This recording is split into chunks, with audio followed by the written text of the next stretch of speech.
How you doing, everybody? I want to talk about an incident that took place Thanksgiving Day of last year. It involves myself and a nurse. In a nutshell, this particular nurse had made fun of my paralysis and the fact that I'm in a wheelchair, so I reacted a certain way. Some of you might fervently agree with my actions, some of you might disagree, and some of you might even be indifferent, alright? But I want to come out right here and proclaim that my actions were not the correct actions to take in an instance like that, okay? Now, and trust me, it took a lot of thinking for me to come to that, okay? Because I really could have opened the door for a lot of problems, okay, for myself, okay? So here's what happened. Thanksgiving Day of last year, I woke up, I was in a little pain, I wanted a PRN. A PRN is a dose of pain medication that is administered in between your normal doses to take the edge off, and it can be administered any time of the day as long as it's not too close to one of your scheduled doses, because then you can't be taking too much of that, okay? Not at one time, okay? And I went up to this nurse, let's call her Jane. I had never seen Jane before in my life, but I asked Jane, I said, hey, Jane, can I have a PRN? She says I can't have it until a certain time, and I apprised her of how a PRN works and that it can be given any time of the day. I guess she talked to her supervisor and finally got the answer for it, and she found out that that was in fact true. So I thought she was like a 24, 25-year-old kid. I did not know that she was actually in her 30s, all right? So I made a little quip. I said something like, oh, you gotta learn these acronyms, kid. You gotta learn these acronyms. And I could tell it must have sounded so condescending to her. This engendered the incipient stages of our acrimony, okay? Because I could tell she is just, right now, she has a hatred for me now. Right at that moment, someone in the room next to her where her cart was, had actually, I think they fell out of bed, so she's very beleaguered now, okay? She is to the point where she's really stressed, I could tell. She's getting really stressed. So, I go into my room, hours pass, whatever, and this other nurse named Rosemary comes into my room. Now, Rosemary has just a habit of coming into my room without knocking. Notwithstanding, if there's a sign right on the door that says, please knock, thank you. And I think the thank you might have been a little bit premature because no one ever acknowledges it, okay?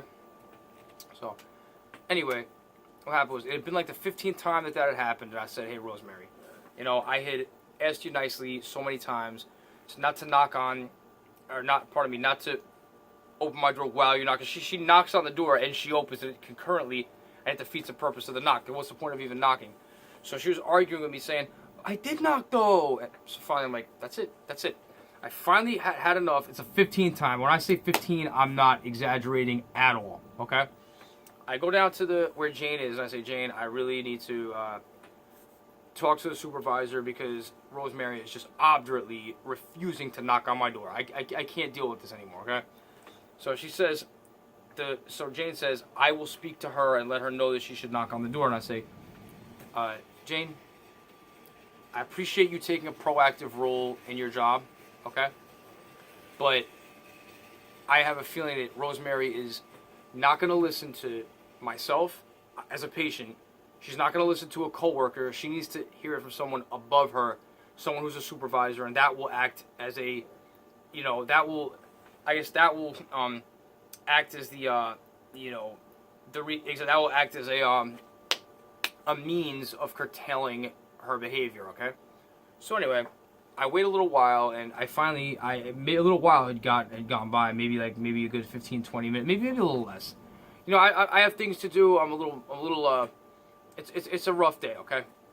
And I guess, I said, was a supervisor coming? Meaning, like, should I wait here? Should I go to my room and wait? Like, what should I do? Jane says with a very snarky attitude, oh, I called her already, and, she's coming, and something about, like, my memory, is there something wrong with my memory? Well, attitude. So I said, well, I've been tested, and, my memory seems to be fine, which is true, you know what I mean? And, she starts, we start going back and forth. It's like a little,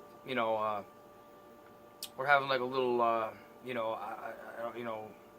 we're just throwing zingers at each other, okay? So I say, all right, she starts trying to impugn my intelligence and everything. I say, you know what? Well, my intelligence has been measured, and like I said, I have the results of an IQ test, right with me all the time. I have it, if you really, I'm basically, I'm not being, phased by anything she's saying, okay? Because we're going back and forth, kind of, you know what I mean? So now she started it, I'm going back and forth, Or in her eyes, I probably started earlier on. I was just trying to show some levity. I did not, I said I thought she was some 24-year-old kid. I didn't know she was in her 30s. But also, she didn't know what a PRN was. So come on, really? So anyway, like I said, it got to a point where I say, yeah, that's right. She starts rolling her eyes when I start defending myself. And I'm like, oh yeah, roll your eyes, because as long as if you don't acknowledge my intelligence, it means it's not. It means that it means it's not true. You're not. I said you're not the arbiter of who's intelligent. Sorry, So then I said something to her. She said something back to me. I said something to her. I said, well, yeah, you must be really important to be working on Thanksgiving. So then she looks at me and says, well, at least I'm walking.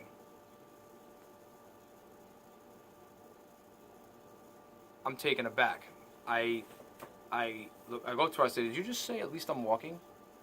She's like not just like I'm like, yeah, I did. Yeah, what of it? Like, yeah, I did. What of it? She didn't say anything, but she's like staying silent. Now, if I had asked somebody to, to really elucidate to me what they said, or better, if somebody come up to me and said, did I say something offensive, and I did not, I would categorically and fervently tell them, no, I did not say that. She made no effort to correct herself whatsoever. So even if either she said it or she wanted me to think she said it, okay? So I then, I'm like, wow, that's like, I'm like, that's just like, really, that's usually it's the first place people go. It is. People always go there. So if she would have said to me, if she would have paused and said, oh my God, I'm so sorry. I went too far. I didn't mean it. I'm so sorry. I'd have been like, cool. And I'd have wheeled away. There would have been no problem. If she would have said, I'm so sorry, because fuck knows I say things that are, that are really part of my language, okay? Part of my language. But I say things that are out of line. I use a lot of invective. I could be a really strident person. I could sometimes not be mindful of the things that I say. So I understand that sometimes that happens. It slips. Okay, it happens. If she would have said to me, I'm so sorry that I'm having a hard day, say no more. Say no more. It's okay. It's okay. All right, it's okay. And I would have been fine. I would have forgiven her for it. Okay. But I wheel back to my room and I say, she didn't do that though. She let me think she said it. So I wheel back to my room.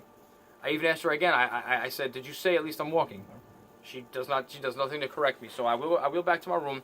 I call my friend. I say, hey, listen, I'm about to do something right now, and there's nothing you can do to talk me out of it. You got my back. And my friend says yes. So I'm like, okay. Hang up. I get a pitcher of ice and water, much like this one right here. Okay? A pitcher of ice and water. And I say, okay. I put it between my legs. I wheel up to her. I'm like, hey Jane, did you say, at least I'm walking? She looks at me and says, I don't recall what I said. So really? Man, that is good. Splash right in her face. I splashed it right in her face. Every ice cube hit her in the face. It was poetic. So anyway, not that was the right thing to do, but at the time I enjoyed it. It felt like vindication in a way. All right. So anyway, I knew I was going to be in trouble for that, so I just wheeled back to my room. Just didn't care. I said, whatever. Call the police. Call anybody. Call security. I don't care. She calls the supervisor, and the supervisor comes up and hears about it and says, wait. Barry, who minds his own business, who is so amiable, and she doesn't say it in these words, but she says, Barry never bothers anybody. And all of a sudden, he's like a bull in a china shop. What did you say to him? Because I know you said something to him. What did you say to him? So then, as we're, in here debating who said what, she says, oh no, I didn't say at least I'm walking. She says, I said at least I'm working. So she thought that would get her off. Ah, there you go, right? She thought it would work, but no. The supervisor was like, "Yeah, well, you shouldn't have even said that." The supervisor began to reproach her because she said, "How do you think he feels being in a wheelchair, and, and not being able to work? You should have even said that. You're a professional. You should have even done that." And she got in trouble for it. That's what I'm talking about, B. So anyway, I'm saying, listen, it wasn't the right thing to do. Like I said, she could have potentially pressed charges, and I could have been in trouble, and I would have had to do something real nasty. But who needs that drama? It's just extraneous drama in one's life. Who needs it, I should not have done that. I won't say that I was wrong for having done that, but everybody goes there. When they argue with you when you're in a wheelchair, that's the first thing they say is, you're in a wheelchair, like, some higher power did this to you because you're a bad person or something like that, because you disagreed with them or you had a grievance with them. So they say, well, you deserve it. That's why a higher power chose to do this to you because you're a bad person. You disagree with me. That's their mentality. All right, thanks for watching. I appreciate it. Yeah. Like I said, it is what it is. But it could have just as easily not worked out. It could have just as easily worked out in a manner that was not auspicious to me. So, thanks for watching, everybody.